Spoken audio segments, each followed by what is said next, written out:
Some clubs have really gone out this summer transfer window, but some clubs like Fulham have spent little to no money at all. So, how should they do it this summer? Because I think they could run into issues. And the reason I think they could run into issues is I think they're taking for granted what Marco Silva has done. Yes, he has drawn blood from a stone whenever it comes to this Fulham side, where a lot of the times the squad looks really average, but yet ever since he's come into the league with Fulham, they just seem to finish mid-table no matter what.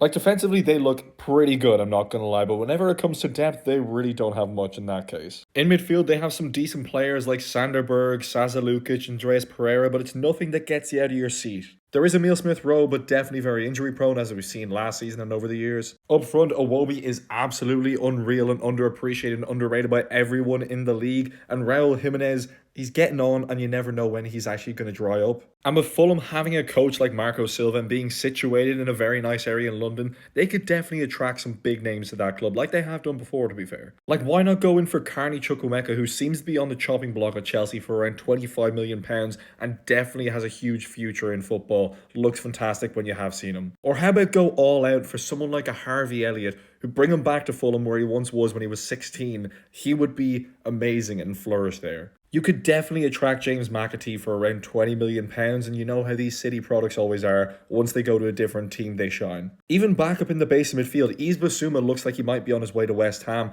Yes, the players all I'm mentioning would be a pretty high wage, but for the quality of player you're getting, I think you're getting them on a cut price. Even for someone up front, what about Richarlison, where he did it at Watford, did it at Everton, became the main man, and showed what he could do best, and just ignite a game of football by himself. Again, wages, you're probably looking at a pretty high wage, but you probably could get him off Spurs' hands for around 15 to 20 million pounds. And these are only the first names that really came to my mind that could suit a club like Fulham, but with their location, the fact they've been in the Prem for a while now and have a coach like Marco Silva, they need to take advantage of that because they are one of the teams that are a yo-yo club and they need to escape that.